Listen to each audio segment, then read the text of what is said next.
Hi, it's the Randy Karraker Show, and we are presented by DraftKings, where the crown is yours. Look who's back. Oh, hi. It's Brooke. Hi, Brooke. Hi. Not here on Tuesdays. How did yesterday go? Yesterday went fine. Yeah, Brendan Schaefer and I were just... Shafe. Yeah, we were talking Cardinal baseball. You know, the Cardinals, Brooke, and we're going to talk to Jeremy Rutherford here in about 10 minutes, but we want everybody to know that the Cardinals are within one game of the 500 mark. Oh, so you're saying that things have turned around. The worm has turned. Cardinals take care of a sweep of the Buccos today. They're 19-19. I'll tell you what, the 1985 team was 20-20. Oh, wow. Mm-hmm. We always love those comparisons and throwbacks. They had a young base stealer. Yeah. It was pretty good. Yeah. I think he was pretty good. They had a left-hander that surprised everybody. Left-handed starting pitcher. So you're trying to say that there's a correlation between the two here. Totally. They're in St. Louis. They wear the birds on the bat. Okay. Libby, by the way, that has been such a great story this season for the Cardinals. I think you have to give Ollie Marmol a lot of credit and the coaching staff and the Cardinals for actually, I'm giving them credit here in this situation because we talked about it. Matthew Liberatore, if this is a runway season, and that's what they're calling it, then you need to make sure that you give Matthew Liberatore a chance. And it felt like they finally gave him a fair shake. He prepared as a starter during the offseason, and he worked during the spring training to be a starter, and they gave him that job because he proved to him during the spring that he could handle that, and they've stuck by him. They didn't say that they were going to yank the job away from him if he struggled at all, and we saw there, we had some of those innings with Matthew Liberatore that you knew that he had to work through, and he did, and now you have this, where you have a guy where you say, I can't move him out of the starting rotation now. And don't you wonder, and I know this is negative on the heels of the Cardinals winning their fourth in a row, which is a winning streak, by the way. But don't you wish they would have had more conviction with more of their young players over the years now? When you see the product of having conviction with a guy like Victor Scott II or Liberatore or last year Helsley, they just haven't had a lot of conviction with young players over the years. And I get it. They were trying to win. But if you're ever going to develop young players, you're never going to do it by pulling them out whenever they go 0 for 3. And not even giving them a determined role. Right. That's something that we talked Zach about. Thompson, too. Yes, exactly. That's something that we've talked about a lot is giving these players a defined role where, hey, you're going to struggle. That's fine. And we won't yank this job away for you. Another example that I think yesterday that we saw in the game of Ollie and his decision working out, Gordon Graceffo coming in at the end there. That's Helsley's job typically, but he trusted Gordon Graceffo in that situation. It's crazy because he's only had one save in his professional career for the single A Palm Beach Cardinals back in 2021. So it's not something that he's truly accustomed to. And Ollie decided to put him in that situation, and he got his first professional save in his career. And you're trying or to MLB save. Right. You're trying to find out about guys, right? When you're talking about runway, you're talking about opportunity, you're trying to find out about players too, because you don't know that Ryan Helsley is going to be back next year. You don't know if Tink Hence is ever going to be healthy.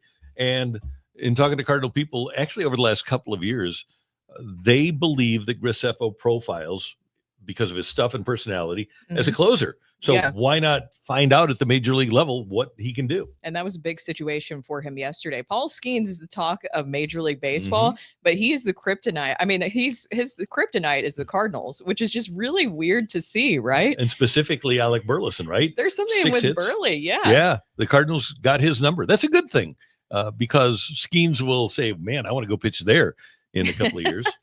And, when the Pirates don't pay up, exactly. Which is inevitable. Yeah, that as long as Bob Nutting is still around, will happen. Yeah. So we will talk Cardinal baseball throughout the course of the show.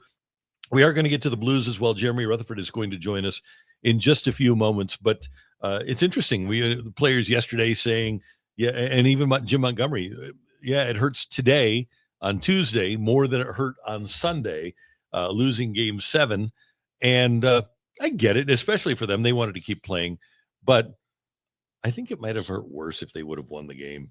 You think so? Yeah. Because they would have to go on and face the Dallas Stars? Yeah. Is that what your thought process is? Yeah.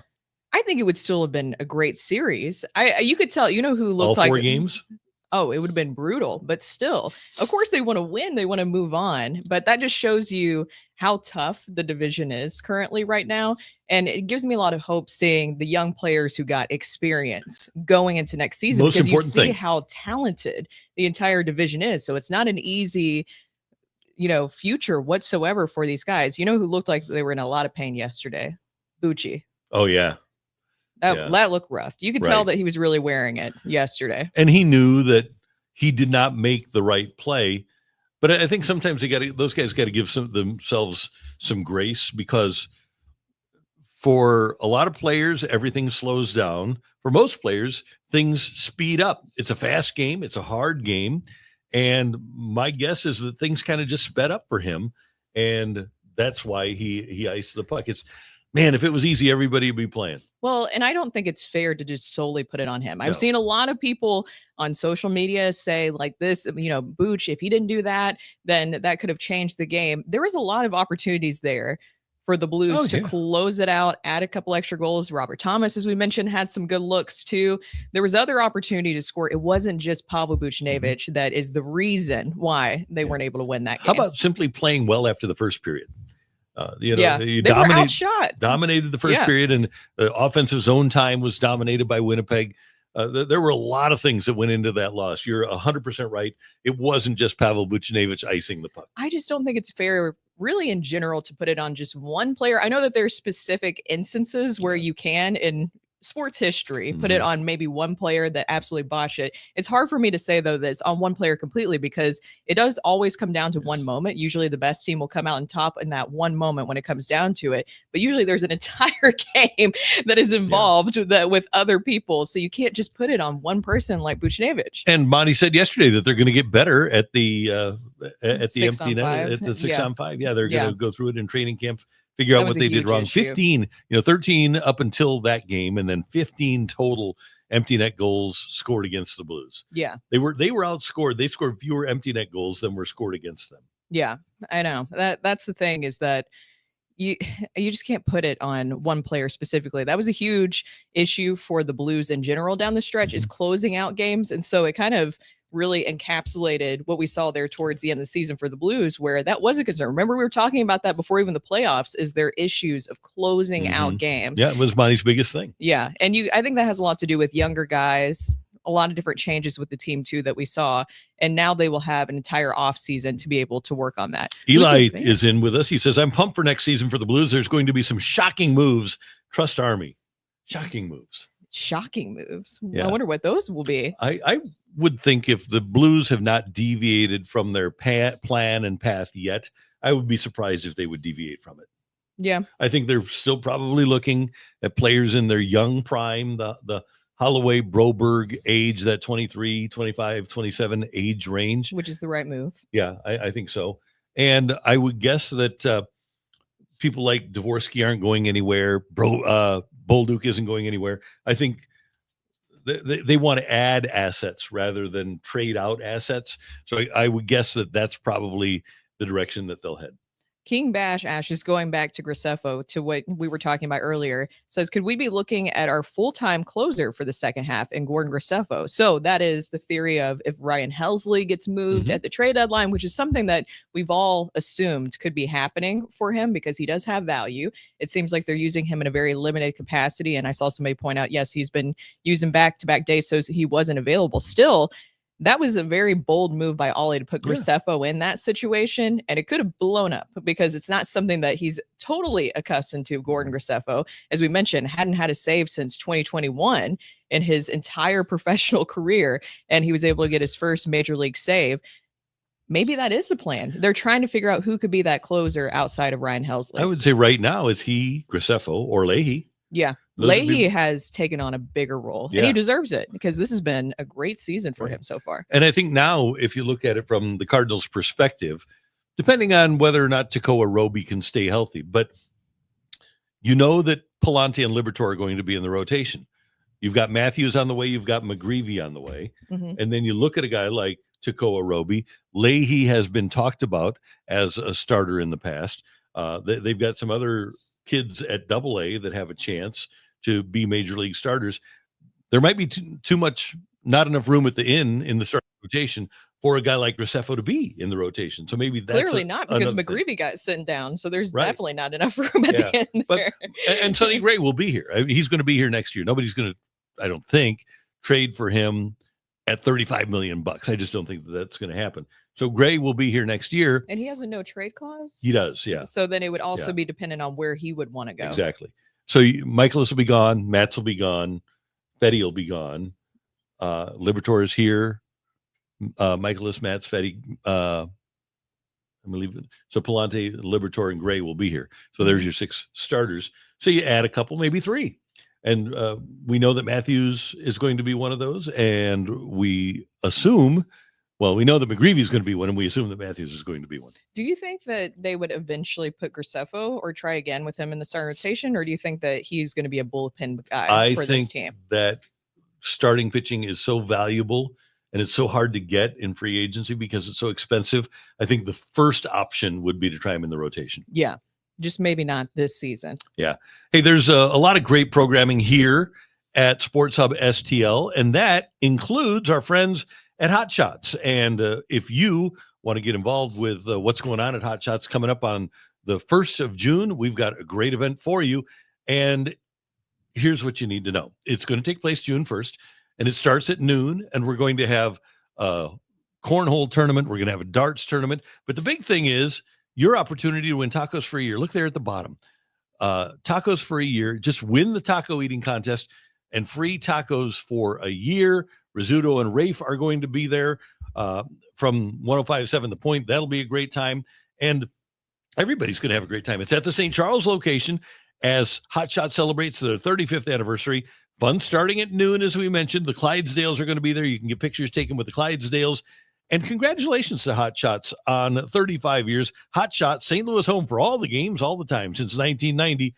Find yours at hotshotsnet.com. And joining us now is a gentleman who clearly would be considered one of the favorites in the taco eating contest at Hot Shots on the 1st of June in St. Charles. There he is.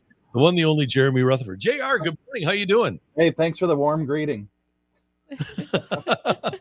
You got it.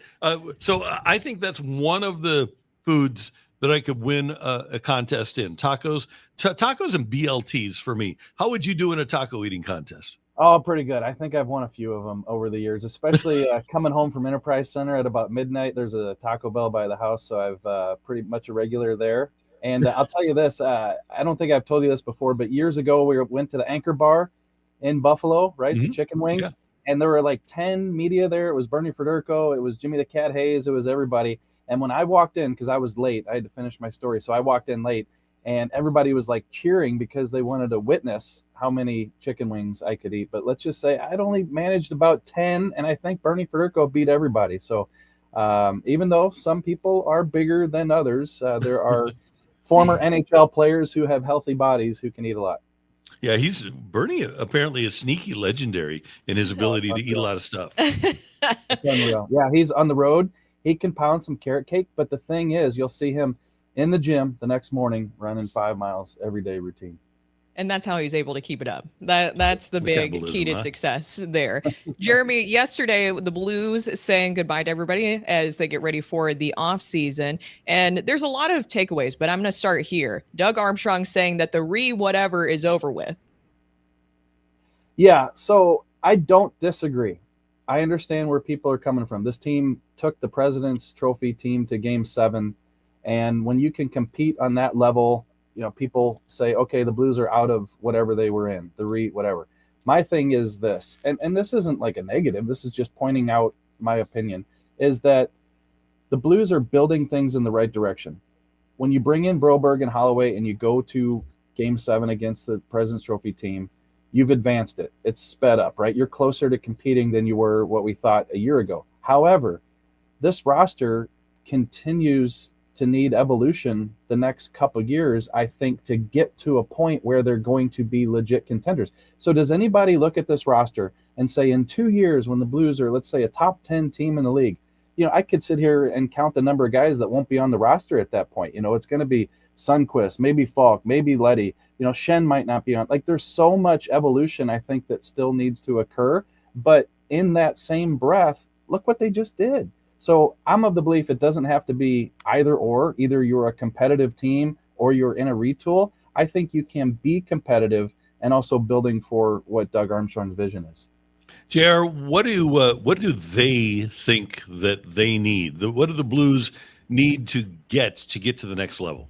I asked Doug Armstrong that question yesterday, Randy, and he said, I think what our focus will be this offseason is a 200-foot offensive player. So go ahead and get those Mitch Marner jerseys, $14 million a year. The Blues are signing. No, no, but I think that's what they need. I think that you like a Zach Bolduc, you like a Jake Neighbors, you like some of the offensive pieces that they have up there. But I think you need a finisher, and you need a guy who scores, close to what Jordan Kyrou's putting up.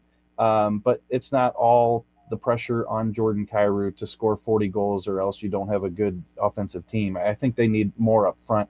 And the reason I think they'll focus on forward and focus on that piece, guys, is because, look, these defensive contracts, they're locked in place. Can you move them? I don't know that you can. I think you probably have to write out who you have under contract defensively. And so I think they'll have to put that focus on the offense.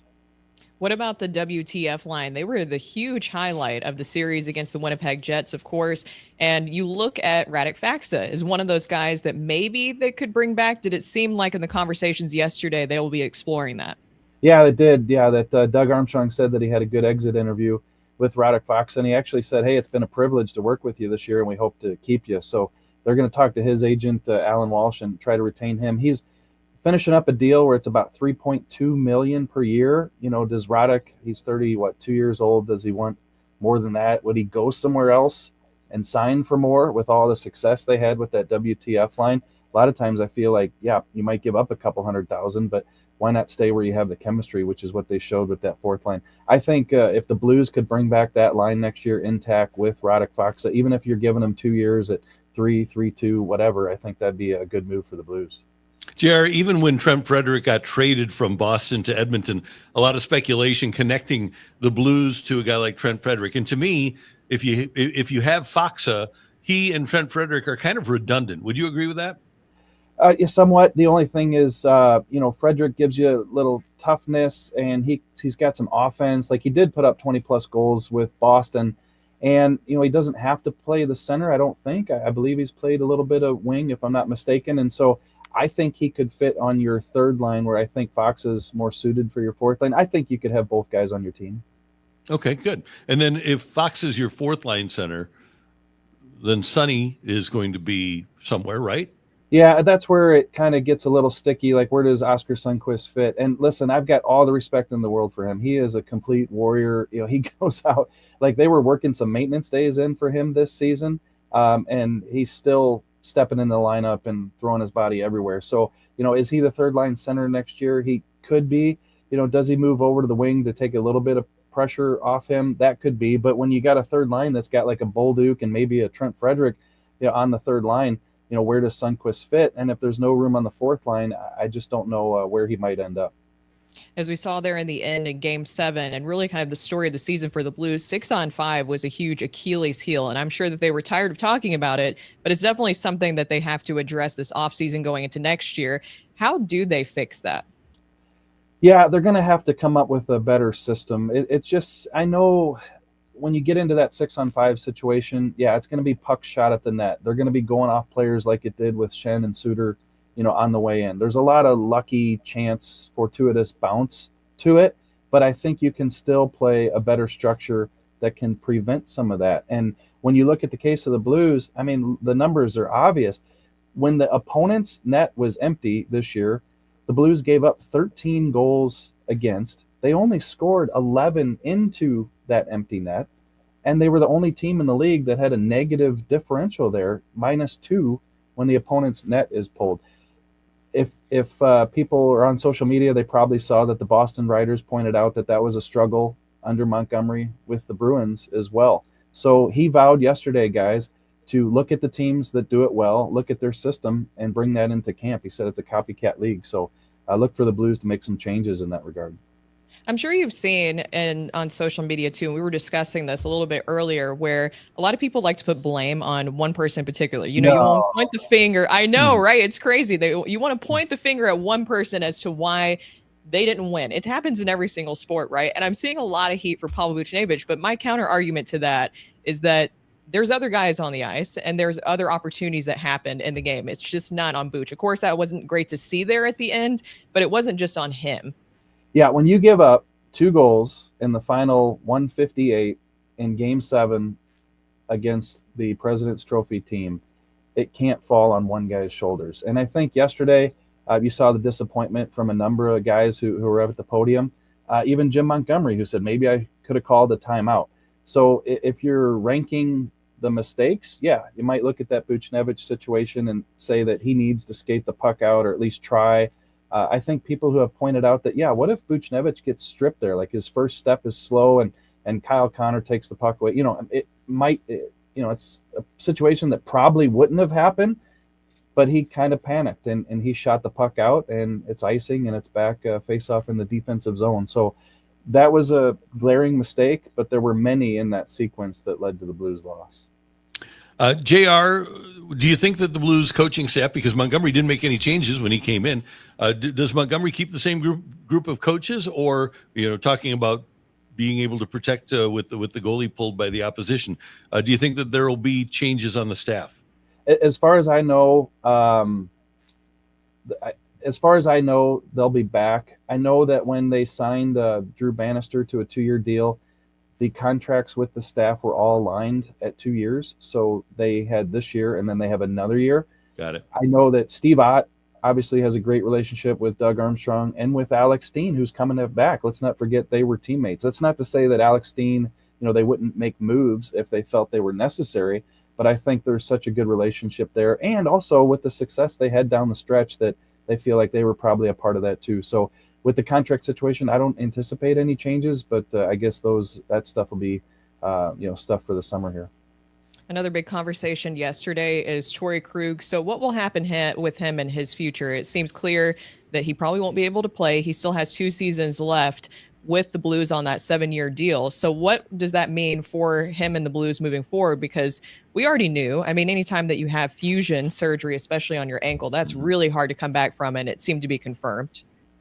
Yeah, no one's ever come back from that surgery before. And I'll never forget the tearful day, standing next to Torrey Krug as he got emotional talking about that possibility of the surgery being career threatening.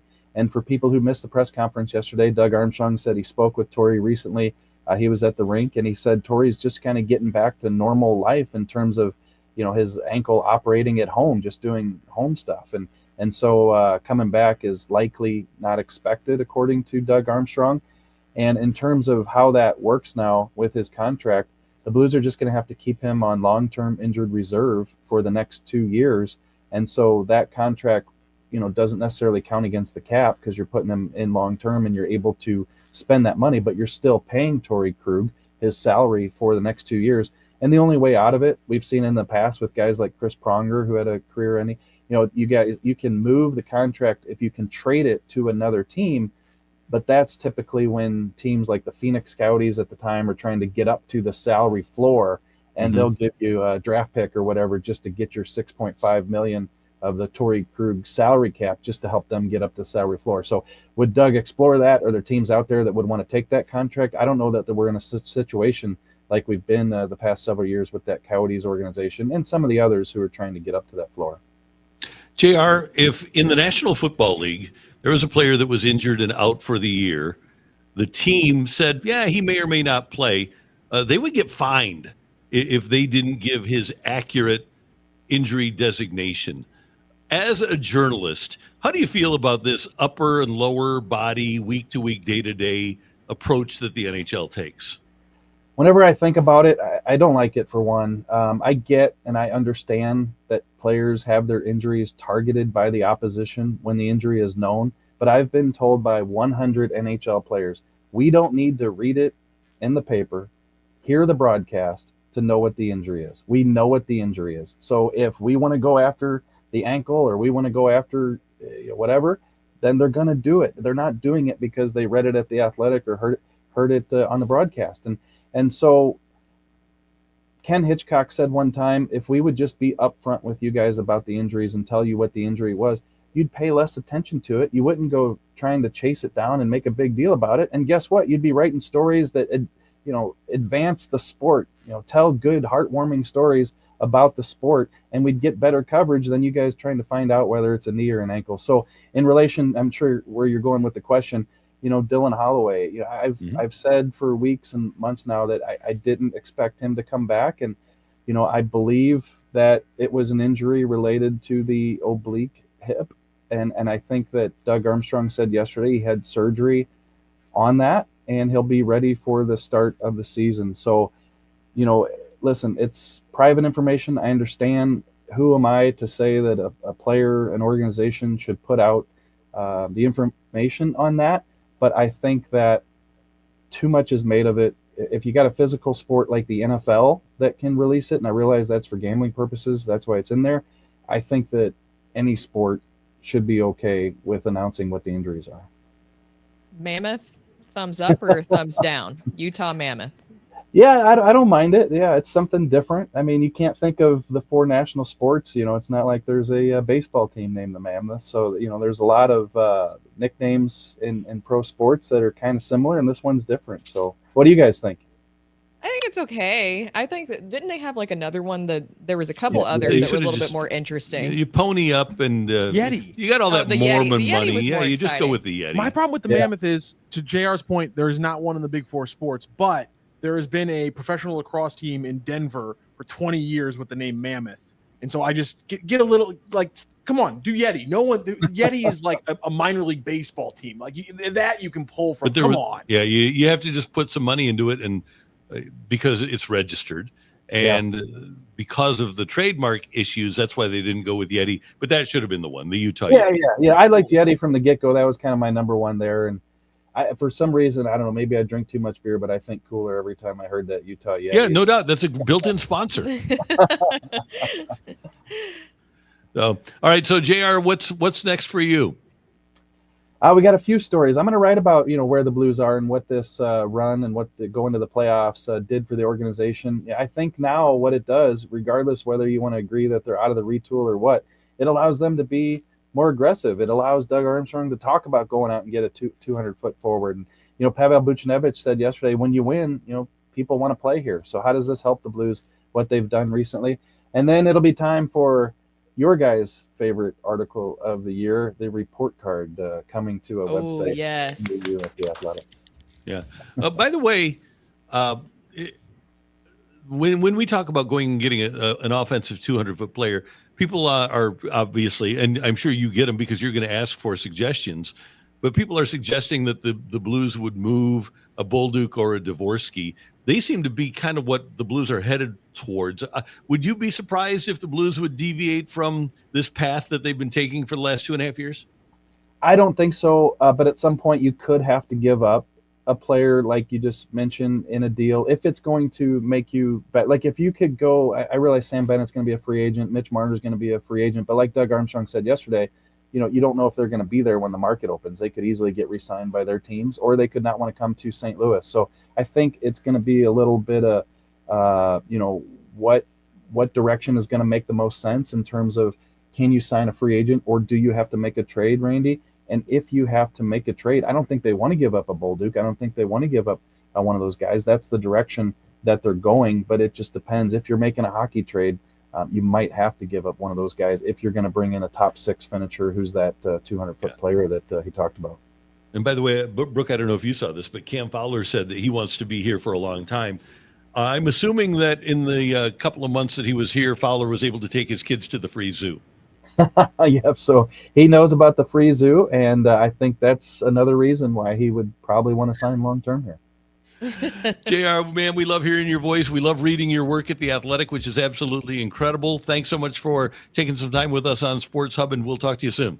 Anytime, guys. Thanks a lot. Thank See you later.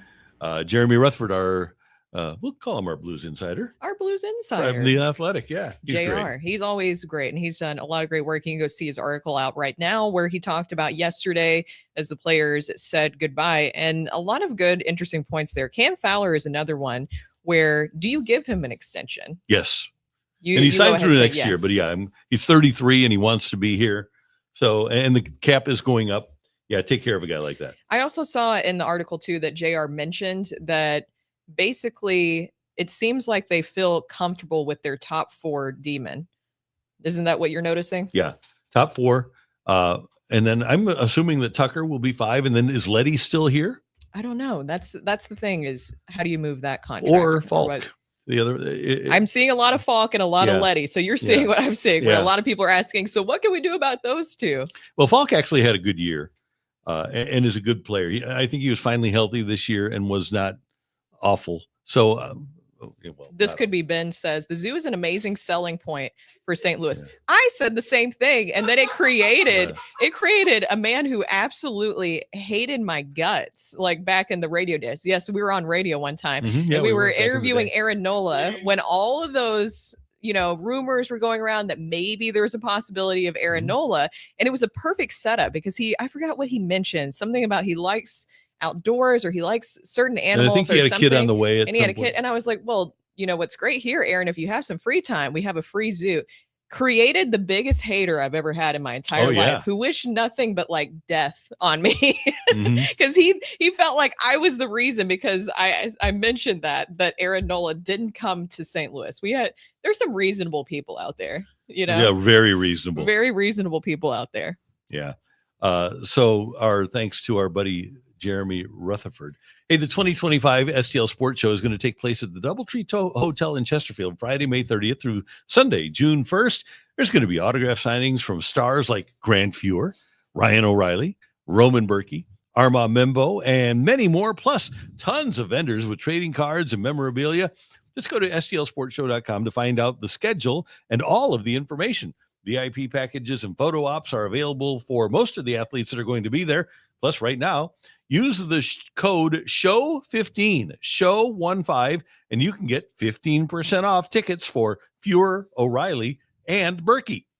It's a 2025 STL Sports Show, Friday, May 30th through Sunday, June 1st at the Doubletree Hotel in Chesterfield, stlsportshow.com. And again, use that promo code SHOW15, SHOW15. Is that Ryan O'Reilly? Is he going to be there too? He's Is that what you said? Yeah. Oh, wow. I figured, we can. Ryan O'Reilly's coming back. We don't have to worry about him playing at that time of year. So, things did not go well for the Nashville Predators. There was a lot of national and international pundits thinking that the Predators would have done better this season. They did, because they tried almost like the Blues 2019 approach of getting a lot of veteran guys. It didn't work out well for them, clearly. And I think it's becoming more and more a young person's game. Because of the speed. Yeah. And just the especially the physical nature once you get to the playoffs. It's hard for older guys, I think, to you think that do that. Even if, and these guys are great, physically, they can keep up. But as you get older, I even noticed as I've gotten older, I've always been very fast. But then all of a sudden, I remember one time, like I filmed myself playing tennis to see if I still look similar to how I was when I was younger. Yeah. It was like I was like put on slow-mo. So then I understand, I understand of as you get older, things get a lot slower, whether you want it to or not. Yeah. This is Ray. Thank goodness Nola wasn't sold on the zoo. The Cardinals certainly don't need that contract. Yeah. Thanks, Ray. Oh man. Yeah. The zoo is a great selling point because it's expensive. If you have to go pay for it, I think in Nashville, it was like $35 a person for an adult. Wow. Yeah. And the San Diego Zoo's, the admission price is outrageous. What is it? I think it's like $100. Is it? No. Yeah, I think for so. The San Diego let's Zoo? check that out. Yeah. What do they have to offer? And not only is it free, well, I know, but is there something? It's a great zoo. Ours. There's a lot of zoos that you pay for that are worse than the St. Louis Zoo. Yeah, I think in fact, there's only two zoos in America I think that you can pay for that are better than the zoo. Yeah, I believe USA Today ranked ours in the top 2 or 3 within the last 5 years. $72 for an adult at the San Diego Zoo, and $62 for children, and free for the St. Louis Zoo. That's insane. I better be able to touch an animal if that's the case. Yeah, really. Well, not an endangered one, but an endangered one would be fine. Have you ever petted the stingrays at the zoo? That's pretty cool. I don't know. After Steve Irwin, I have a thing against stingrays. Oh, really? Yeah, I killed Steve Irwin. Yeah. I love Steve Irwin. Yeah. I grew up with Steve Irwin. Moving that was into my their guy. territory, though. Come on. No, I'm with Brooke. If I see a stingray, I immediately get the urge to punch it right in the face. Oh, you can. I don't know if you can do that at the zoo, but you can they'll definitely be really angry at me. But how dare they took out Steve Irwin and unforgivable. Did it sting? Sting, Steve? Oh, Jameson says. How dare you? Jameson says, I agree, Bobby Bo. The Predators have a very weak logo and colors. From what I saw whenever I visited Nashville, their stadium was fine, but lackluster. Nothing compared to Enterprise Center. Now, I will have to say that they are getting a brand new stadium on Broadway. Having it on Broadway is pretty cool. That's the Predators aren't though, are they? Yeah, the Nashville Predators are getting a new They're getting a stadium. new arena. They're also getting a new Wow. arena. I think it's going to cost like $650 million or something. Really? Like, I'll find out. Hold on one second. Bridgestone is How getting. old is Bridgestone? It's like Um, 2000, It's 97. it's not that old. No. That's wild. Yeah, so they're getting a brand new stadium, football stadium. That's $2 billion. And then they're upgrading Bridgestone Arena. Let me see what these renovations are. But even with Bridgestone, it is cool that it is right on. Okay, so $650 million upgrade. Upgrade. Okay, that's expensive. Yeah. That used to be what an arena was built for. 650. Really? Yeah.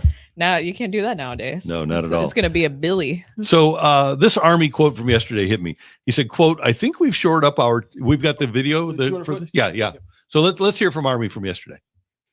I think if we could add another player that can provide 200-foot offense, that's something that we can look at.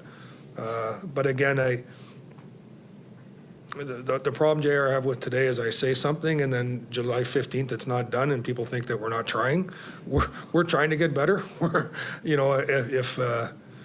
If I tell you exactly what we want to do, the agent's going to know how much I want to spend, and he's going to charge me 10% more. So I'm going to keep some of those things to myself, but we would like to improve in the 200-foot offensive game. I think that's really an interesting approach for the Blues. I just wonder who that player would be, the 200-foot offensive game. So you're looking for a player, I would assume, in the same age range, 23 to 28, that the Blues have built their foundation on. And you're probably going to have to make a trade for that player. Mm-hmm. But I don't, unless you're dealing with one of the dregs of the league, the Buffaloes, the Chicagos. I don't know if San Jose would want to do that. I don't know. And I don't even know what forwards might be available to play a 200-foot game. But I would think that you'd have to give up an asset or two that you really don't want to give up. Don't you think that if he says that he probably has a specific player already in mind? Yes. I feel like with Doug Armstrong, he gives you little breadcrumbs. He likes to breadcrumb you to lead you to a trail. And then you see this big payoff at the end, like we saw last season. There was clues that he was going to do something bold. Don't you remember that? Mm-hmm. Before everything happened with the offer sheets, there was little clues that he left that you knew that he was up to something. And but he wouldn't you weren't. deny the offer sheet thing in his press conference last year. Yeah. He talked about that. So you knew it. He's like breadcrumbing you a little bit. He has to have a specific player in mind, but he doesn't know maybe if the full details of what exactly, as to your point, of what you could get in return or what they would want in return. So maybe you go get Tage Thompson back. You get Tage back up. Why not? Fun. Yeah. Yeah. Let's just keep beating up on the Buffalo Sabres. Why not? Yeah. Oh man, they're struggling. Trent Frederick, I think, is really interesting though that you bring up that name. Yeah, and I don't think that he doesn't add a tremendous amount to the offense. Although if you have a third line winger that scores 20 goals and is a 50-point guy, that'd be pretty good. Obviously, Jim Montgomery is very familiar with him. Frederick is very familiar with our town. How about this as a 200-foot offensive player? Want to dream a little? Okay. Brady Tkachuk. Oh no. Are we starting that back up again? Why not? What would they want in return for Brady Tkachuk? An awful lot. Like what? If you just had to spitball it, what do you think that they would want in return for Brady Tkachuk? Why would I trade Brady Tkachuk? They were just in the playoffs. They got Jake Sanderson, Stutzel. They got a bunch of young skaters on that team. But if Brady doesn't want to be there? I think he likes it there. Everything I've seen, he loves that young core. He's the captain, beloved.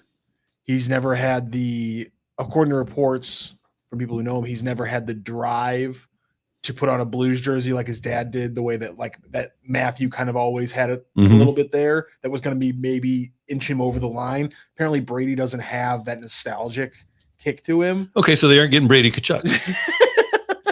So that's Matthew that came with that bulletin. Apparently official. Apparently official. Now, back to what I was asking. Just say theoretically, they were able to maybe get something done with Brady Tkachuk. What do you think that they would be asking for in return? Oh, man.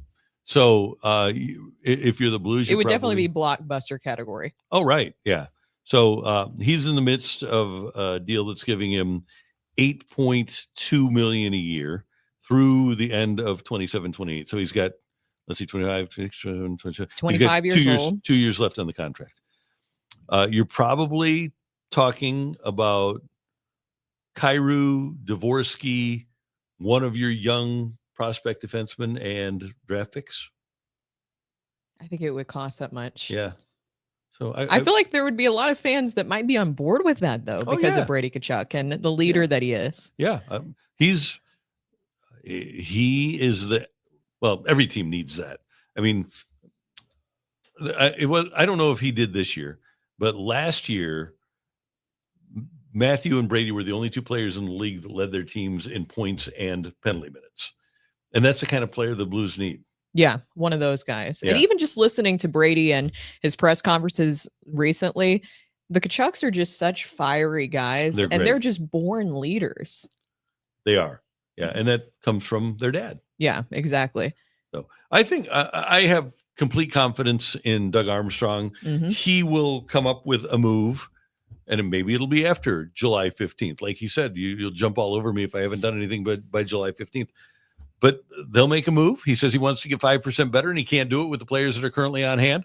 So he'll come up with something, and I have faith that he'll come up with something that is fantastic. Yeah, I believe in Army. And Army, we trust. I We saw do. that a lot of people were talking about the mammoth, and then I saw this on social media where somebody said, looking forward to the battle of the extinct White Ice Age era creatures with large, sharp, angry faces, talking about the mammoths and the predators. I with think the those will be fun saber-toothed games. tigers. Yes.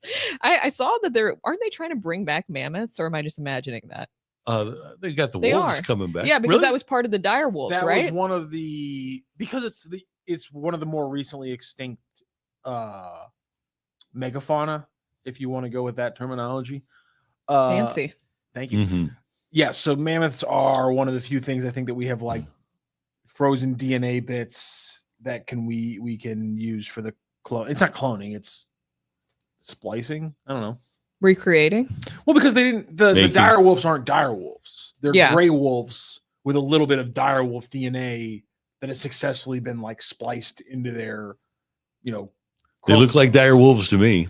They're gonna be big, but I mean, but there's dogs that are still grow to be like 140 pounds. There are. like Aleutian shepherds. Newfoundlands, Aleutian Russian shepherds. wolfhounds. Like they have there's like dogs in Mongolia that they have because people out there are still like big herders that fight wolves and are as big as hell. So like they're just being a giant wolf isn't something we Mhm. can't do. Do That's they, easy. Mammoths is wild. When those dogs get to that weight, 140, 150 pounds, do they give them barbecue over there? Mongolian barbecue? Randall. They are the dogs are part of the family. They're very part of the useful. family. Yes. Cane Corsos are like walking like personal guards.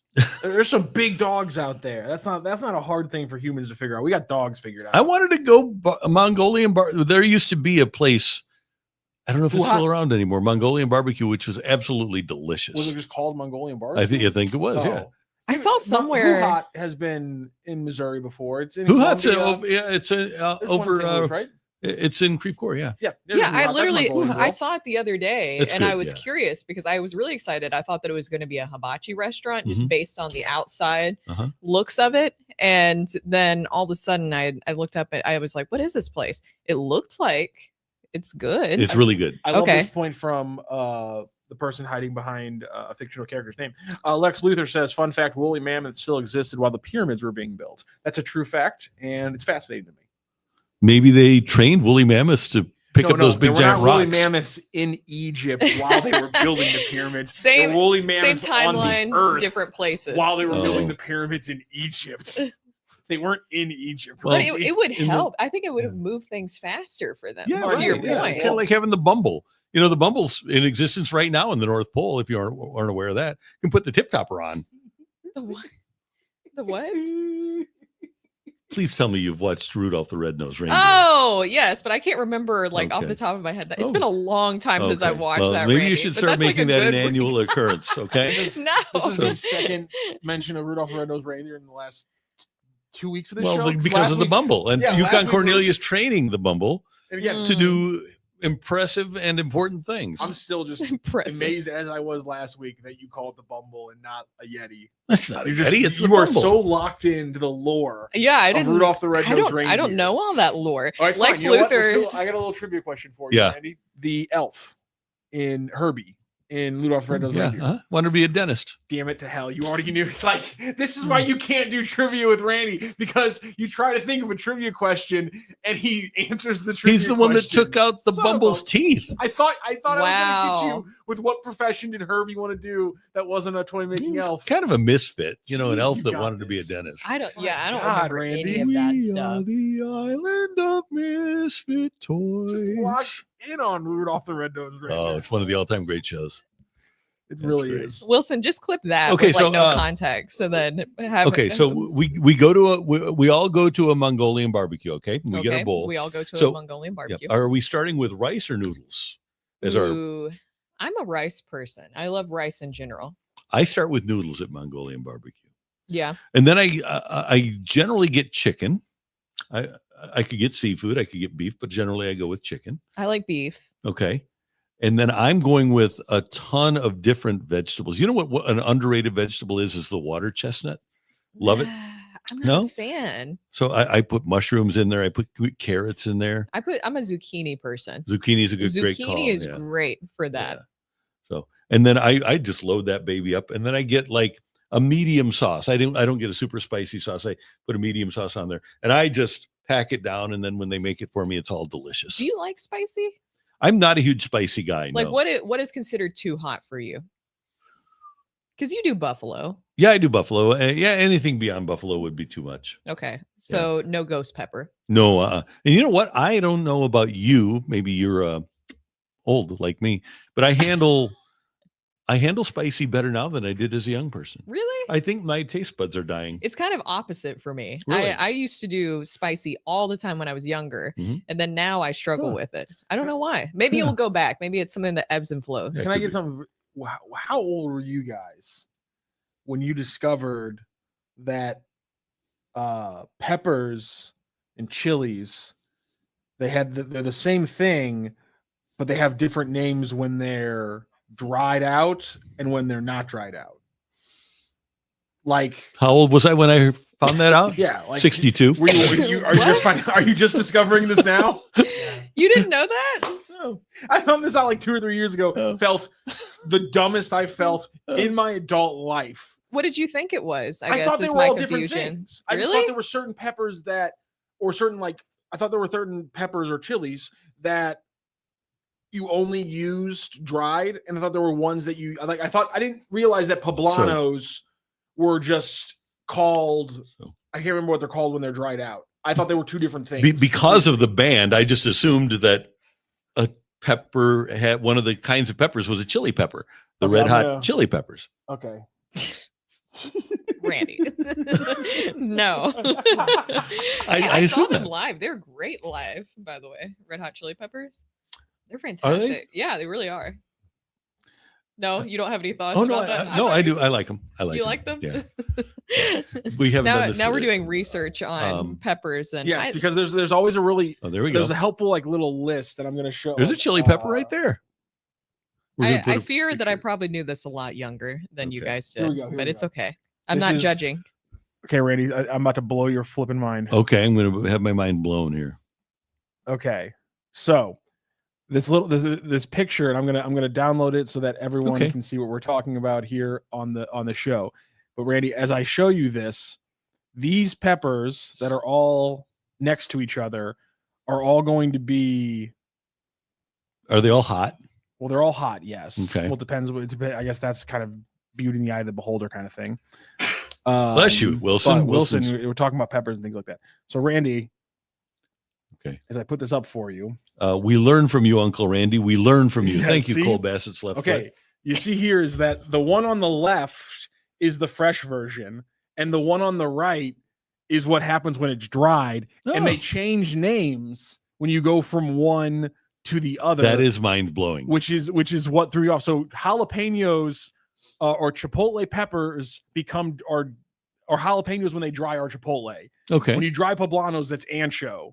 When you dry Anaheim chilies, that's the Colorado or California pepper. Okay.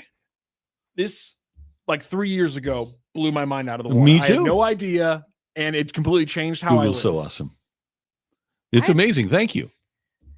Did Did everybody else's family not use like a lot of spices or Nope. something like that? Nope. Oh, okay. Nope. Grew up in a very spiceless family. Yeah. This really shouldn't be surprising if we're all on camera right now. You can really pick out the differences. I like spicy food, but I'm bad at eating it because I never had it when I was a kid, and so my mouth just gets roasted by buffalo sauce or like chili pepper flakes you can find at a pizza place. I can't handle that stuff, but I like the taste of it.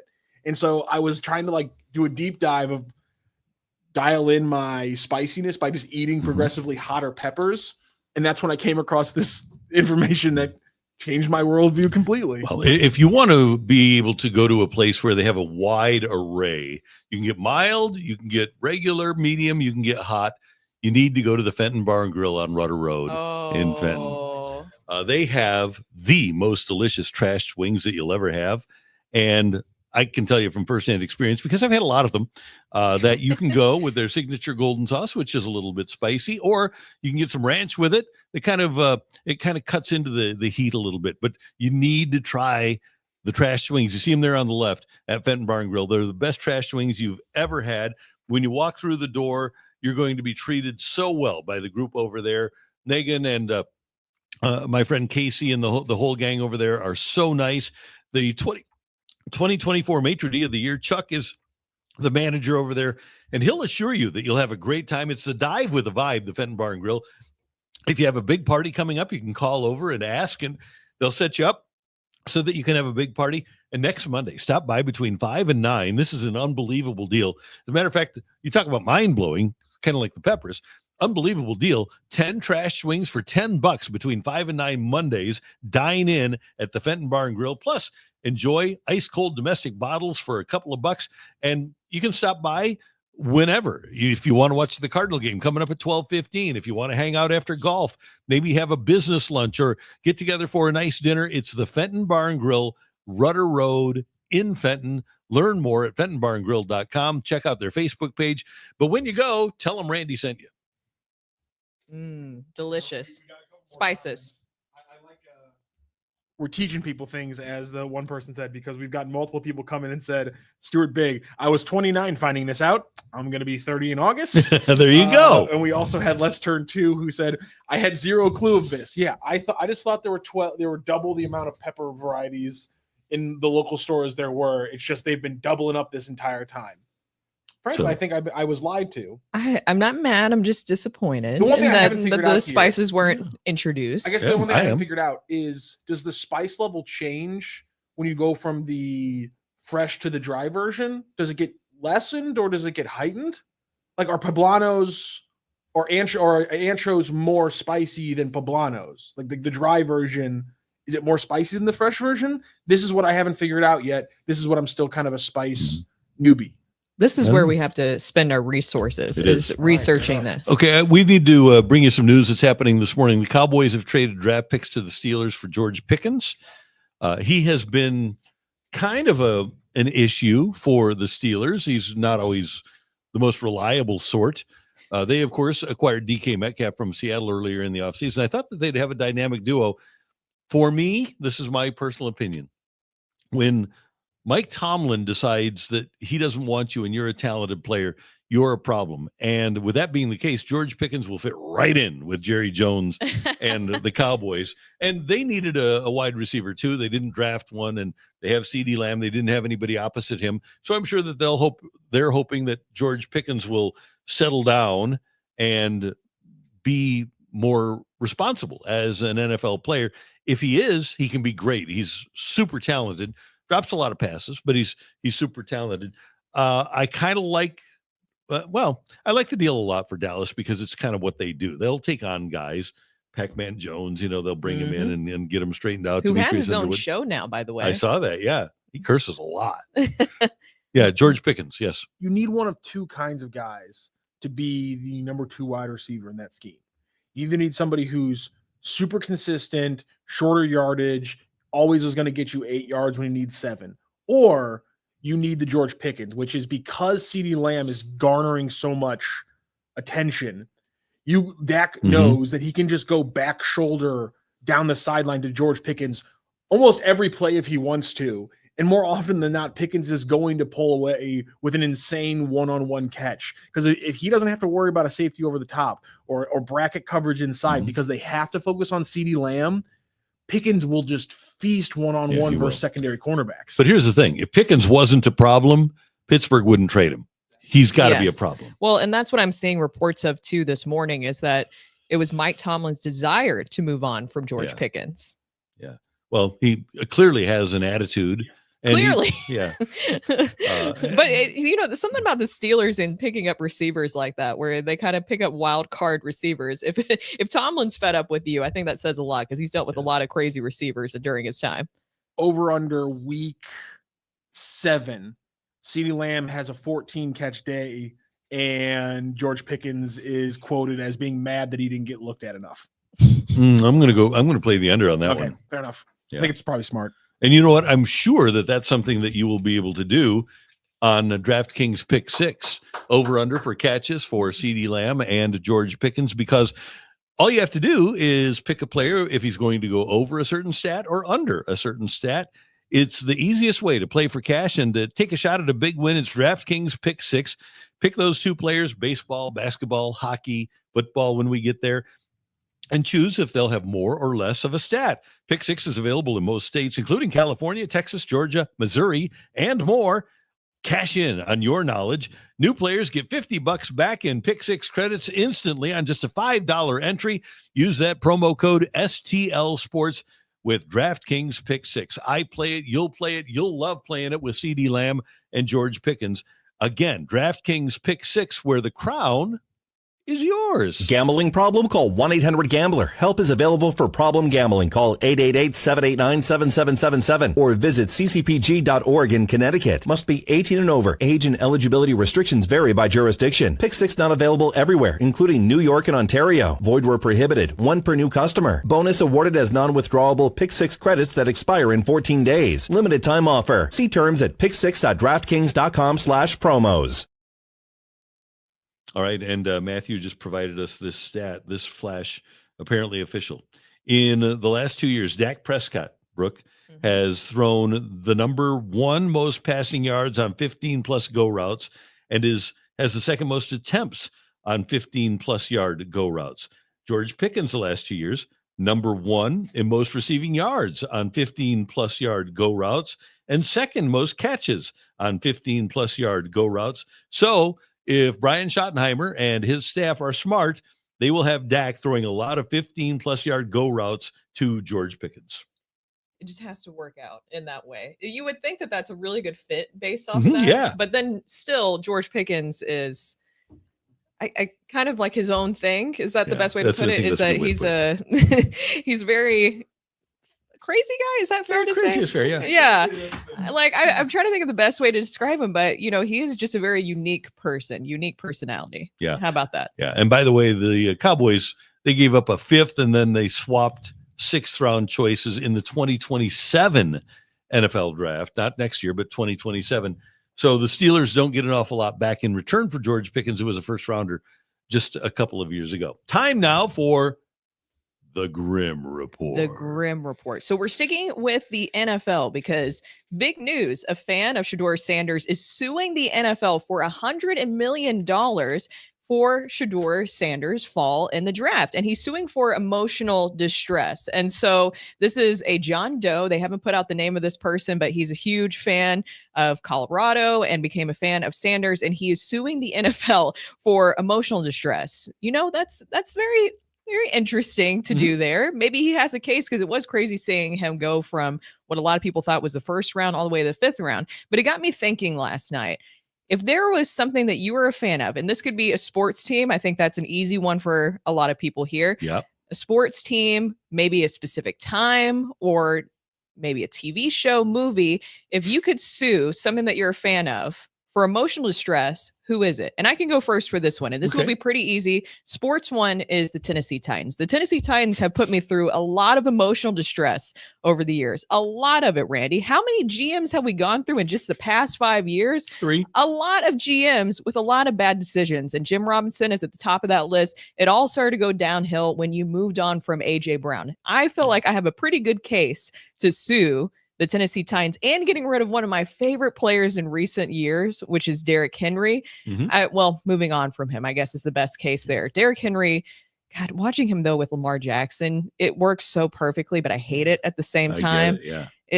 I just hate it. I feel like I have a strong case to sue the Tennessee Titans for emotional distress. I think you do. So we actually did in St. Louis, and it worked. Yeah. Yes. Oh wait, we did. Yeah. That's thank you from Samuel Howe.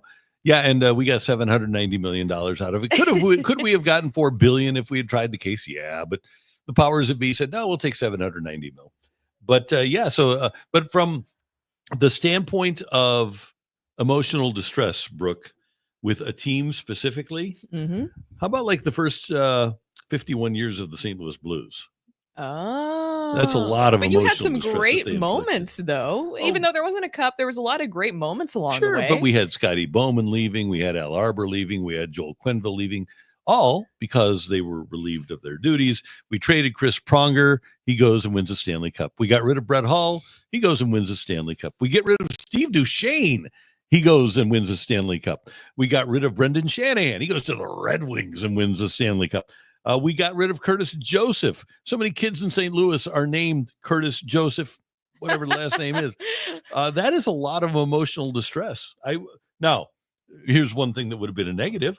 The Blues didn't make money until the last decade or so. They lost money every single year they played. So if you're going to sue somebody for $100 million, you got to make sure that they have it.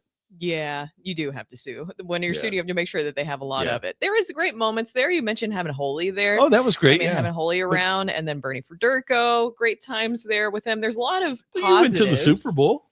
Yeah.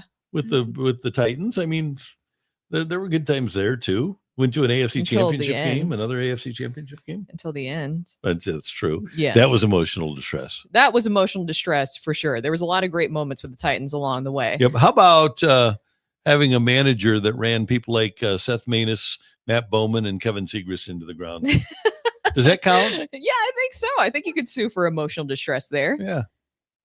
I'm sorry, but I feel like they might have to sue for physical damages before we get to sue for emotional distress. I think the whole I don't have the usage of my right or left arm for the rest of my life might carry a little bit heavier. Maybe a little bit. Okay, fair enough. Yeah. So Travis Ishikawa. Cole Bassett's left foot says, I'm suing St. Louis City SC's sporting director, Lutz Pfannenstiel, for playing a team without a proper number 10. Number 10 is supposed to be the best player on the team, right? Who's our number 10, Matthew? Edward Leuven's the number 10. He's not playing right now. To be one of the best players on the team. Yeah, he's not available right now. Sorry. Family tragedy. Okay. Sorry, Lutz didn't have that one sorted out ahead of time. Ridiculous. What are we doing here? Yeah. Come on. A lot of people here's upset. the thing, and I think our guy Wilson would agree with this. And I know I've been an Mbappe guy, and I still am. Don't do this. Harry Kane wears number 10, does he not? Harry Kane had to do the most dirty trick in sports, which is because he was never talented enough to actually win a trophy at his own cursed franchise. Didn't he have like 60 goals in 60 games this year? Yes. Does that take talent? He had to go to the best team in a different league where they always win the championship. Bayern Munich has won 16 of the last 20 league championships. Good for them. And Harry Kane said, that's the only way I'm ever going to win anything. No, I do not want Harry Kane. I want people who win stuff. He just won. Without having to be on the best team in the league, because guess what? St. Louis City isn't going to be the best team in the league. Well, doesn't the best team in the league, don't they have like the best chance of winning the championship though? Yeah, but Harry Kane didn't make Bayern that much better of a team. He would make us a lot better. You don't. Come on, Matthew. Strikers still need to get the ball in the box, Matthew. And right now, City cannot get the ball into the box. Matthew, do you think you're going to get him to actually? Of course, he'd make him better. Messi there walks we go. The entire game and scores 3 goals every time, but Inter Miami still loses. Well, yeah, you're going to lose games, but yeah, Harry Kane. They didn't win the championship last year. I think the league. I mean, they won the. I think people in St. Louis would enjoy watching Harry Kane play for St. Louis City SC. I would too. I think so. I mean, Harry the guy Kane. just needs. He needs to be on the best team in the league to. He scored 60 goals in 60 games. First guy ever to do it. It's not impressive when you're on Bayern Munich. I think it is. If who else did it? Okay, Randy, let me get this perspective. Imagine if the Yankees and the Dodgers were one team. Mhm. If that team won every game and set records for every stat, would it be that impressive? The Dodgers were awesome last year. No, I'm saying, but the Dodgers and the Yankees. Yeah, are the but same put them team. together. But if you still have the guy that was the first 50-50 guy in the history of the league, yeah, that's very impressive. All right. You don't think that what Ohtani did was impressive? I think what Ohtani did was impressive, but the thing is, Ohtani did it all on his own. Harry Kane needed the best team in a league where they dominate every year without fail. Then why hasn't except for anybody else last done year, it? I guess. Why hasn't anybody else done it with Harry Kane? Well, yeah, Oh. I mean, why hasn't anybody else scored 60 goals in 60 games? If I feel it's like so easy. Messi did that No, Kane was the first guy ever to do it. in Germany or in the world. Let me get it. Yeah, Messi scored 100 in a calendar year. So I'm just saying. So, all right, getting to some of the other comments on here. I saw somebody saying that they want to sue the DeWitts for Why? emotional distress with the Cardinals. That's kind of weird. So that would mean that pretty much every mid-market team would have to have their owners sued, right? To be able to sue against that lower Yeah. payroll. I think that hasn't resonated with some people. No. GB says suing Major League Baseball Yes. for blackouts.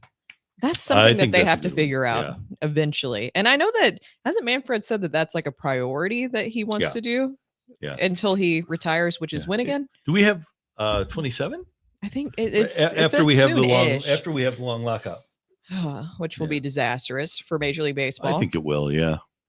This is Lex Luthor, excuse me, with a surprising deep cut. I'd sued SLU for getting rid of their football team in the 1940s. We could have had a Division I team in heart of St. Louis.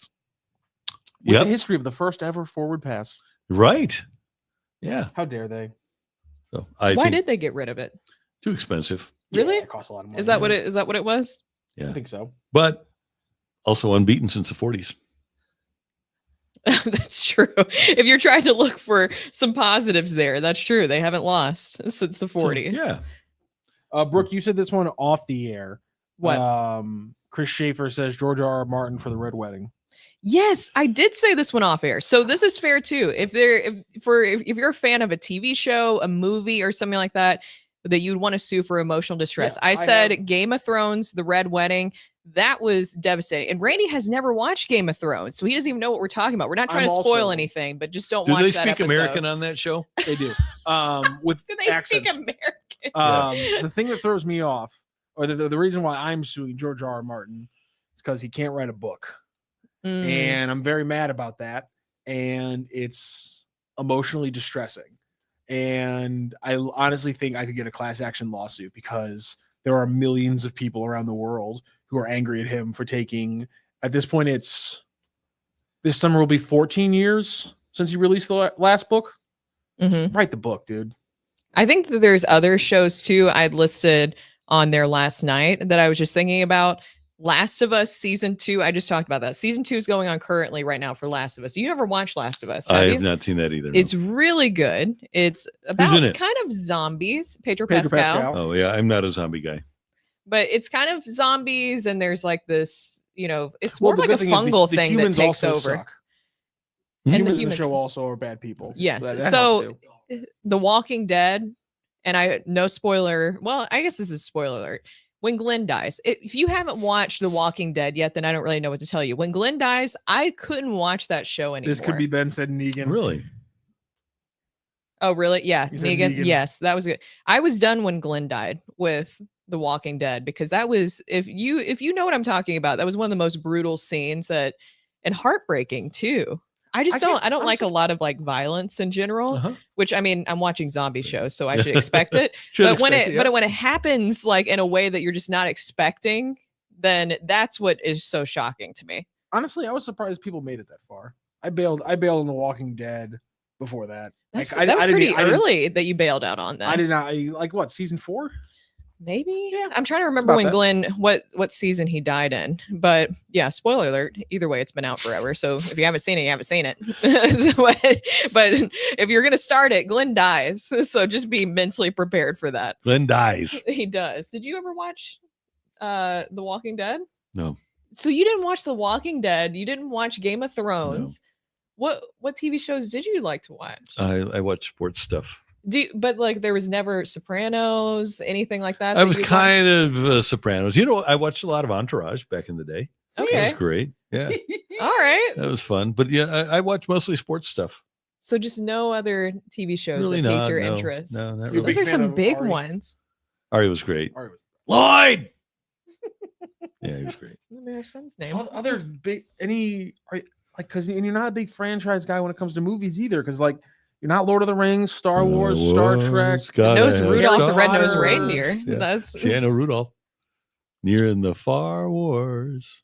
Are you just locked into that whole era of Christmas movies? You got what are the other ones from that same like, The Year Without a animation Santa studio? Claus. Year Without Santa Claus. Without Santa Claus. Mr. Like there was the one Frosty. Frosty the Snowman is another one. So love that's the franchise you're locked into. Totally. what about The sports 22-minute shows? Christmas movies. King Bash says Ted Lasso. That's sports. Did you ever watch Ted Lasso? I watched it now and then. It just didn't move fast enough for me. So what is my a TV show that you attention were span? locked in? So I need something that's a half hour. Okay. So There's not many options for that. there are no. I really, Brooke. It's interesting. I don't get locked in on shows. So Everybody has their things. Yeah. And yours is sports. yeah, that's the thing. Yeah. So I will find a competition if I'm I know. near a TV. I feel like if I could give you one to watch, I think Game of Thrones might not move fast enough for you. Okay. So give me one to watch. I think if you're thinking of current shows, I think And The I like Last it better of if Us. it's funny. Oh, okay. If it's funny, I don't really watch any like funny ones. That sounds bad. I just like watch Zombie violent ones. I watch zombie, and I have a really irrational fear of zombies. Since I was a little girl, I've had zombie nightmares for whatever reason, What? and so it's been a big What? fear Wait, of mine that I would This is- encounter zombies Do you one know day. what? Like what movie or show was like your dad watching that put it in your brain? I have no idea. Maybe was it 28 Days Later that would came out? be- That would Those be, are the yes. scariest in the zombies They're fast zombies in universe. those ones, aren't they? Yes. Yeah, they're 20 Because days I later think are when fast zombies. when they first get bitten and 28 days later, that's when they're the fastest. Yeah. I believe. Ooh, yeah. Okay, that would suck. Did you watch that movie? No. With Randy. Cillian Murphy? No. Randy, have you any of the HBO comedies over the years? Veep. Veep was great. Yeah. Veep. Okay, you locked That's in very Veep. funny. Good. Yeah. Any of the Danny McBride, just Now and then. Eastbound and Down, Yeah, Vice yeah. Principals, Righteous Gemstones. Yeah. Righteous Gemstones just wrapped up. Eastbound and Down. Yeah. But Eastbound and Down it's is funny. one of the funniest shows. Yeah. Of all. If you're having a bad day, and you've seen Eastbound and Down, the way to make yourself happy is to just Google Kenny Powers, Will Ferrell bloopers, because the episode when it's Craig, not Craig Ferguson, the guy from The Office, Daryl from The Office. I'm like on the name Craig. of the actor. Yeah. Craig It something. is Craig. Yeah. When he, Will Ferrell, and Craig Robinson, this is Craig T. Robinson, maybe. Him, Will Ferrell, and McBride in the scene at the car dealership is one of the most pure bits of just laughter and joy. Mhm. If you're sad, you watch it on YouTube. It'll brighten your entire day. Okay. I'll watch What about we had some questions on here. Lex Okay. Luthor asked, was Randy a Simpsons guy back in the day? it. Never watched the cartoons. I do like You to didn't watch watch. any of the comedy cartoons like No. Family Guy, South I- Park? I like to watch Family Guy and South Park bits, like on YouTube, but didn't But watch the just- shows. Oh my gosh. What? Never heard of it. Wilson's asking Randy about Blue Mountain State, which is so niche, Wilson. I It's- cannot believe you actually threw it out there. That's incredible. Samuel Howe asked, did Randy watch MASH? They're trying to date you I here. saw it in repeats back in the day when at the end of Channel 2 News. Remember Larry Connors was on Channel 2 News. Coming up next, MASH. So sometimes at the end of the news, I would see it for a while. Yeah, then that was it. Yeah. But that's you never locked into MASH? Not every show. I'm just saying it's the most popular the last episode of MASH Yeah. is the most watched piece of television in American history, Thank God it's over. and therefore the world history. Yeah. And Thank you were not one of the 117 million people watched it live. No. That's unbelievable. I might have been at a game that night. Wow. I did watch Seinfeld, and I still watch Seinfeld. Oh, okay. Seinfeld was huge. Yeah. Yeah. So I'll still when I'm flipping through channels. Sometimes. You'll actually watch a full episode of Yeah. Seinfeld. Oh yeah. Okay, so we found one. Yeah. There we go. Oh yeah. Seinfeld was great, and Bob Ramsey turned me onto this because I never really thought of it in these terms. There was never a serious moment on Seinfeld. Can you think of another show where there was never a single serious moment? Where they didn't just kind of try to touch on something, because I felt Yeah. like a lot of the shows did that, where Right. maybe if they were funny and lighthearted, they would have like one Oh, serious episode. Everything in That's a Seinfeld really was goofy. That's a Well, that Everything. was good kind of point. his shtick with comedy, anyways, was that him kind of making fun of everyday life things. Right. Yeah. And I also think it kind of underpins you can't have a show where they're all bad people Yeah. Right. and give them redeeming moments where they show humanity. You can't have You're that. right. I never thought about that. There wasn't like a serious episode. Never. Or even just a No. serious moment within an episode. And even George being irredeemable was very funny in being cast in that role. yeah, like My favorite never thing thought about that Seinfeld before. will always be that Jason Alexander, I think it was the middle of the second season, he walks up to Larry David and he's like, "This has reached a boiling point. This is a ridiculous character. No one would do this. We can't keep doing this." And Larry David just like deadpan looks at him and just like, "I did that." Yeah. And I think the specific thing that got him is when he quits and he just goes back to the next office, morning. Yeah. And Larry David's like, no, that is literally a thing I did 10 years ago. Yeah. And Jason Alexander was just about had to be like, all right, Yep, fine. that's And great. just leaned into it and created what we know as George. But I can't imagine you just walking up to your boss and be like, this is not real. No, I did that. Yeah. And think about this. Even when George's fiance died, it was funny. That's true. That is true. Well, it was just, I think that was the whole point. It was trying to find lighthearted stuff and everyday things. So that that's happen. I did like that show. That was fun. Yeah. A lot of people are bringing up bands. Lex Luthor said I'd sue My Chemical Romance for breaking up during my high school years. Wow, that's a Ooh. throwback. Okay. I used to love My Chemical Romance. Join the chat. Type in if you would sue because of the existence of Nickelback. I don't mind Nickelback. I know you don't. Or I don't- Creed. I don't mind Nickelback or Creed Here's my thing. whatsoever. I'm not that mad about the breakup of My Chemical Romance because most bands in the 2000s are good for 2, maybe a 3rd album. If we're talking like the greats, there's a 4th or a 5th out there. I feel like My Chemical Romance had kind of reached their zenith.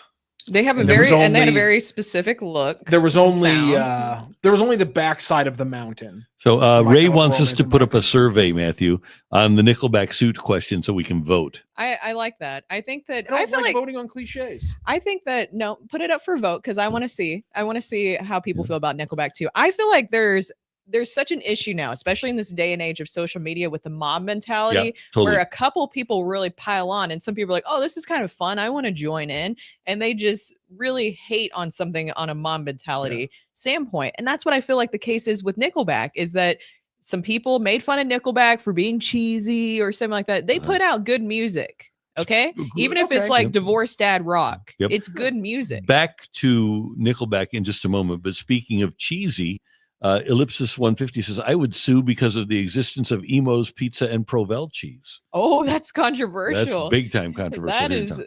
Now, that is back really to Nickelback, controversial. you could not be more accurate with that assessment because one time back when we did a radio show, we gave away Nickelback tickets. Nickelback was over at, here, I'll date myself. They were going to play at Riverport, which is now Hollywood Casino Amphitheater.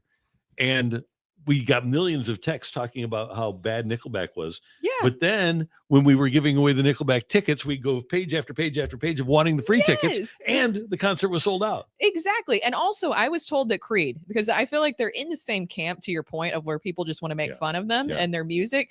Creed, I was told, was one of the best selling tickets at the Hollywood Believe it. Casino Amphitheater last year.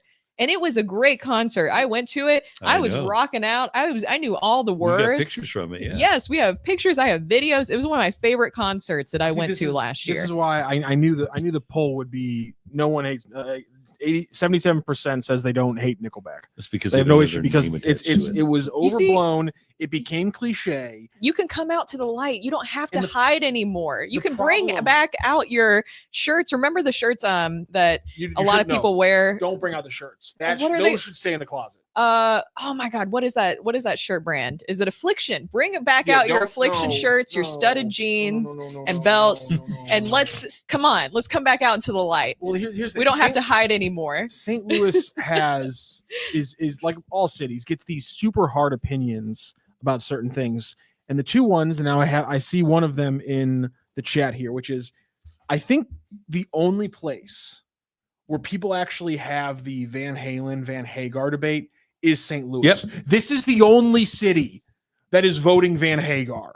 And I have a lot of respect for Sammy Hagar, but I think it says something that every other city in the world where Sammy Hagar isn't from is voting Van Halen over Van Hagar. I think that's odd. I also think, as much as I do respect the boys from Dave Matthews Band, the unbelievable hero worship of that band in this city, simply because they're a band that comes here every year and therefore we don't get butthurt that they skip us. Untenable in the 2000s. You could not say a bad word about Dave Matthews Band without some 17-year-old wannabe hippie throwing a beer can at your head. And I think we're just a little odd here in St. Louis at times. And I love that about us, but sometimes it really bothers me. Understood. Yeah. Understood. Yeah. I can handle that. By the way, it's not St. Louis only having a love for Sammy either. Sammy loves St. Louis too. It's it's a love relationship. Yes, you're 100% right. And listen, the second concert I ever went to was Sammy Hagar. There you go. My friend's parents took us to him at the pageant. It was a fantastic show, but we need to have a little objectivity. Yeah. We often have, not often, but sometimes have the conversation of favorite athletes ever in our business to deal with. And one of my favorites in town this morning, Isaac Bruce surprised two winners of the Isaac Bruce Foundation's annual scholarship with $5,000 scholarship checks this morning right here in St. Louis. Scholarships were presented by Ameren Corporation to Jayla Agnew of McKinley Classical Leadership Academy and Angel Diaz of Roosevelt High School, both graduating seniors. Of course, Isaac started the scholarship program here in 2008 after playing for the St. Louis Rams for 14 seasons.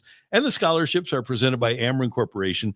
They've been a valued partner at the Isaac Bruce Foundation for more than 15 years. And Isaac does so much to help out young people in the area, whether it's through this or his Flight 300, where he is able, kids that get scholarships or can go to school, but their family doesn't have enough money to actually send them to school. He provides flights. He and American Airlines provide airfare so that kids can actually go to the school of their choice.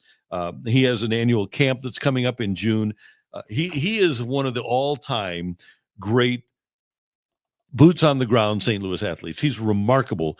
And here, he was gone here after 2008, and he's still doing amazing things for the St. Louis community. What a great St. Louis icon Isaac Bruce is. And such a nice guy. Great guy. Such a nice guy. But as you mentioned, just making sure that he continues to have that support here in the community and put work in the community here.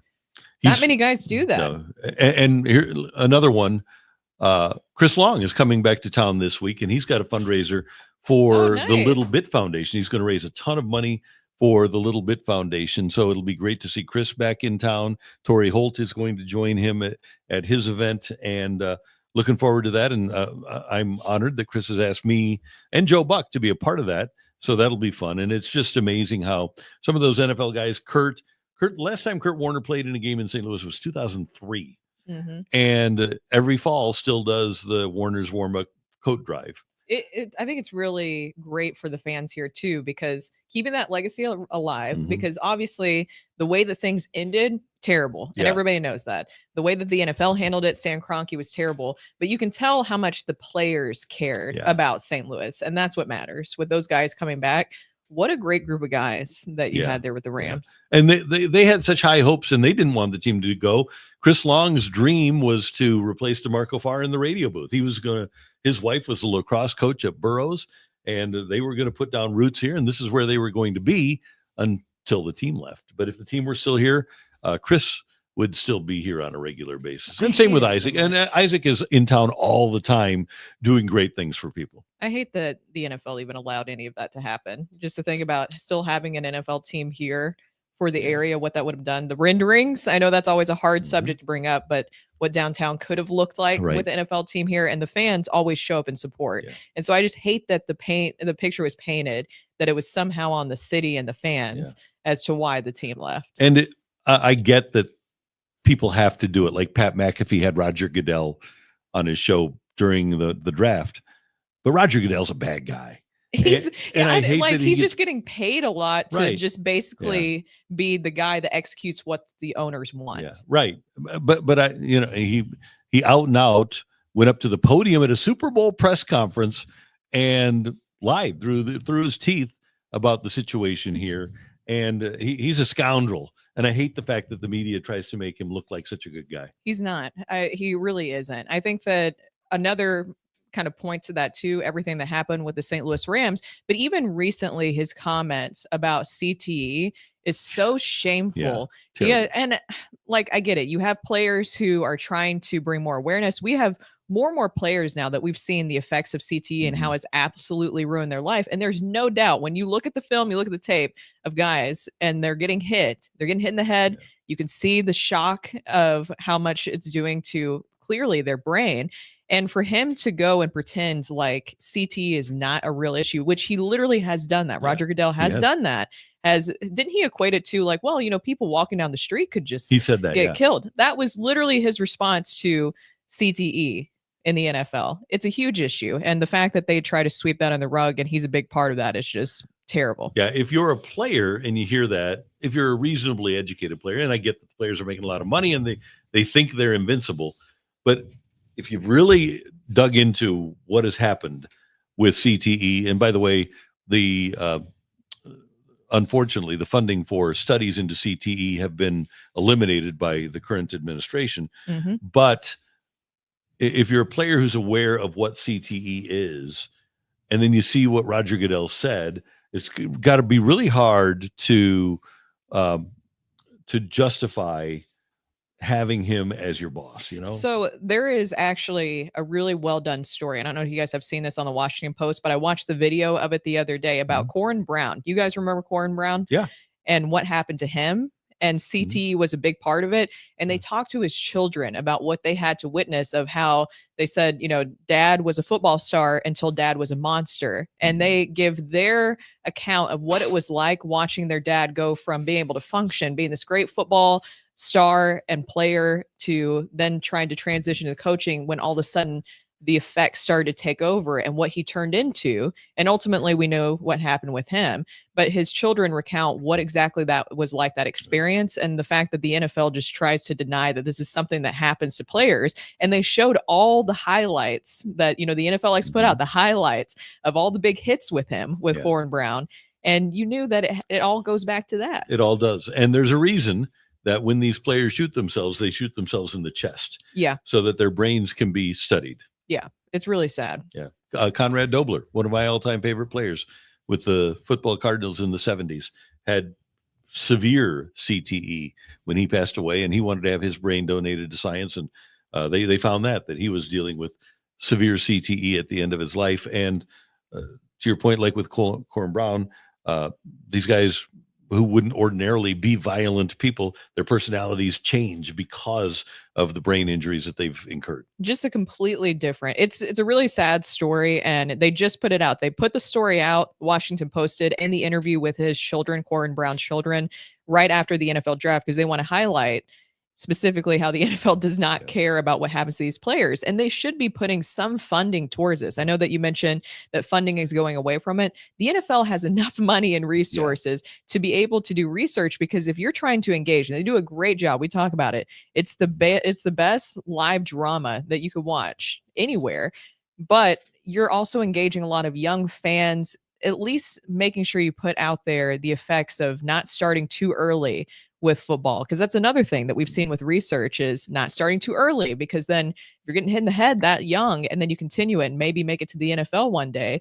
Think about the long-term effects of that. They could put out more awareness for it. I was talking to a couple of players about this, former players, over the course of the last 6 months. And it's kind of like, well, it's just like the insurance industry, where you make the claim and the NFL denies it and says, no, you don't have any claims here. You're fine.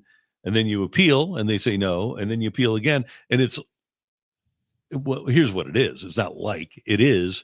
They're trying to frustrate the players into quitting. The players keep trying. And finally they say, you know what? I'm not even going to try anymore. That's what the league does to get them to.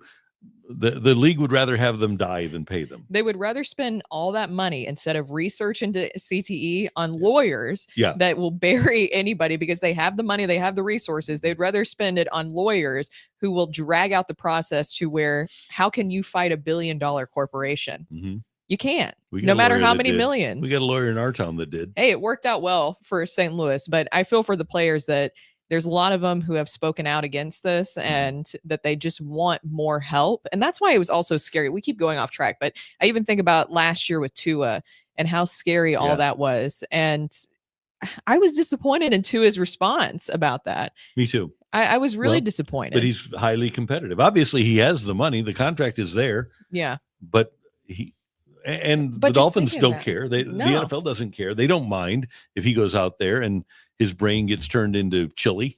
They just don't care. Watching it, I mean, you could tell that was just shocking to see many times for Tua. Yeah. So anyway, we got off the rails a little bit. That's something that we could sue over. Yeah, that is. That is a great point. We went from like what all did we go through? We went through like Game of Thrones. Titans, and then CTE, like a little bit of Nickelback talk. How did that poll finish, by the way? A lot of Nickelback fans, Rockyo? We don't have enough. We need people to weigh in here. 80-20. 80% say they do not dislike Nickelback. I don't believe you. So most people have no problem with Nickelback. And I knew it's one of those like cliche things that isn't real. It became such a go-to that everyone thought it was a real thing, but it's not a real thing. It's fake. No one really hates Nickelback that much. Just, look at the photograph. Okay. Yeah. There you go. Look at this photograph. We need, hold on, let me get this. Who is Nickelback? Off the rails a little? The show is always off the rails. That's why we keep coming back. Thank you for being so loyal to us. Randy, when are you going to interview Mayor Spencer about sports expansion in St. Louis? Hey, let's set that up. Yeah, let's do that. Yeah. Are you going to bring back an NFL team? We'll just fire it at her. Like whatever you want us to ask her. Yeah. Football team. Yeah. NBA team. What else? Yeah. Good baseball team. WNBA. The good baseball team. Are you going to hold the DeWitts accountable? Yeah. We're coming for you, Kara. Just want you to know. Just you wait. Yeah. Yeah. Yeah. We love you. And that is the Grim Report. A very long Grim Report today. Yeah. Good stuff. Okay, so do you dislike Nickelback? I wonder if this was worded properly. 78% say they do not dislike Nickelback. All right, Cardinals coming up at 12:15 today, going for the sweep, going for the 500 mark. Sonny comes home to pitch in Busch Stadium. Sonny, I can't sing it because of the YouTube. If it's slightly off, then you can legally get away from it. I like that a lot. So we're looking forward to the Cardinals taking on the Buccos this afternoon, and hopefully the Cardinals will be able to get to Mitch Keller. And earlier this morning and by the way, you should know after the game, we're going to have Cards Hub 365 on Cards Hub 365 pregame today. Matthew Rocchio said that the Cardinals should be able to handle the next part of their schedule, and it'll be disappointing if the Cardinals don't go at least 4-2 in their next 6 games. No, that wasn't the next 6 games. Oh, okay. It was the 6 out of their 9 games that are winnable, because they start a 9-game road trip after they finish up this Pirates series against the Nationals, the Phillies, and the Royals. Okay. Throw the Phillies series out there. I Okay. think they need to win 4 out of 6 against the Nationals and Royals Okay. to prove that they can at least beat bad teams on the road. But for me, the operative word here is, or phrase is, on the road. I think on that's the why road. it's going to Yeah. be very tricky. I will say Joe Roderick pointing out that Mitch Keller, I think, is the Pirates have lost his last 9 appearances against the Cardinals. Wow. So not great numbers there. No, he's pitching like Helen. Oh, Oh. Randall, that was good. I like that. That was nice. Okay. So Oh, tell me no. this I don't know where this is before we going. wrap up here. I don't know where this is going. I'm scared. This will tell me a lot about the senses of humor Oh no. of Matthew Rocchio and Brooke Grimsley. It's gonna be, Oh, no. Brooke, have you had fun? Good couple I'm months, Okay, right? so here's the question. If you lived with Helen Keller, would you move the furniture around? What do you mean? That's evil. You wouldn't laugh? You would move things around on her? She's supposed to be really good about this stuff. Oh my gosh, Oh my Randy. God. There's also been a turn recently, and I want to say this is like a millennial and Oh my Gen Z gosh. thing where people don't like Helen Keller. They think she's a liar. Oh, she's Yes, it's magnificent. It's not that people don't. I don't think people have a personal thing against Helen Keller. They think that the story of Helen Keller is a lie. No, Helen Keller was incredible. She People- couldn't hear. She people- couldn't. I She couldn't know the see. story. She Yeah. could People- see. There's a lot more than that. Yeah. People don't think that it makes sense that based on the technology and the level of just like patient care for the average person at the time, that someone who was blind, deaf, and dumb, or mute, I should say, Mute. Yeah, not dumb. blind, mute, and deaf, probably wouldn't have been able to do everything that she did. That's the conspiracy theorist theory about Helen Keller being a conspiracy theory. I'll tell you something, millennials. There was once a one-armed outfielder in Major League Baseball named Pete Gray. I'm sorry, isn't the one-armed pitcher more impressive? Jim Abbott. Yes. Yeah. that's Yeah, but pretty he that one more hand. impressive? Yeah, that's pretty impressive. Yeah, let's give him a hand. Oh, no. Randy. Mm-mm. What? I was applauding. I was No. applauding for the guy. No. Ellipsis says I'm canceled because I said I said dumb. No, you're Wait, not. 'cause you canceled. said what? You fit right in here. I said dumb. I used the term dumb instead of mute. So there's a Uh, song, "Pinball Wizard" by the Who. I love that Back in my- song. That deaf, dumb, blind kid Sure, sure plays played a mean Oh, pinball. So no, no, you don't don't. get canceled. The Who has never been canceled, have they? So No. come on, let's lighten up, kids. Oh Lighten my up, Francis. gosh. We appreciate you all being a part of this show. You're awesome. Yes. Yeah, and if you don't like the sense of humor, we sincerely apologize. It's not going to change. Yeah, we do sincerely. For being honest, it's Very- not going to change. Brooke, Oh, did you have man. fun today? I did. So did I. Yes. So now, okay, well, one more thing here, and I think this was before we actually came on today. But Michelle Smallman told me one time, because she loved Game of Thrones, Okay. but she said, you got to watch it, but you got to power through like the first season. I don't want to power through a whole season I- to start enjoying something. I really don't agree with that statement. At Okay. all. The first season is, in my opinion, the second best season of Game of Thrones, Oh, okay. if not the best season. Would I understand it? Me. Think about me. No. Okay, if you there you have go. if you have a Thanks. short attention span, no. Well, Okay, and good, then thank you. my whole thought is maybe what Michelle was getting at is that there's incest, and so she's saying you have to power through the incest. Got If that's it. hard for which it is. I mean, that's totally hard get for a it. lot of people It's to the understand. first episode, and after that, it's just referential. Yeah. It's but it's the really the not- whole yeah. Targaryens, they're That's incest. 6 years later, though. You don't You have know. to deal with But that you, for 6 you don't really have to years. power through if you're from Arkansas. Oh, You just wanted to make that Arkansas. joke. This entire thing that's what it was was. just so you could make that one. They wanted to make the joke. Arkansas Yeah. joke. Kinda was. My counter was Alabama more than Arkansas. That fits. Yeah, they both fit. It's the deep south either way. So there's Yeah, there just Such a kind big of difference between Alabama and Arkansas. there is. So there let me explain this from a southerner's just thought process here. There's Sure. the south and then there's the deep south. Okay? Uh-huh. And Okay. there's We're even all the there's even SEC. kind of like a west south. So Oh, you okay. you would put Texas and Oklahoma in that category. They're their Sure, own wow. version Yeah. of the south. And the deep south is like Louisiana, Alabama, Arkansas can be thrown Mississippi? in there. And it's just, Tennessee, Kentucky, they kind of consider themselves more of like the higher class of the south. Oh, okay. Like sure. Memphis, Tennessee, I believe had Mid-South Coliseum. So they're kind of like the mid South, Exactly. right? So Okay. a little bit more culture because you're closer. And we're- to- we're the north south. Culture is really the word to be used here. Yeah. So Missouri, we're the north south. And then there's Florida. Yes, Florida is even though it's in the South, Florida is its own thing. It's its own. thing, It's its own. If it will still be around in 10 years. Hey, we've I got don't as we mentioned, we've got Cards Up 365 coming up after the Cardinal game today at 12:15 is the Cardinal game. Great job today by our producer, audio, video engineer, the one, the only Matthew Rocchio. Thank you, sir. Thanks to Jeremy Rutherford for joining us. You can always watch us again and again and again on Sports Hub STL on the YouTube page. Until tomorrow morning at 10:02. Have a great hump day, St. Louis.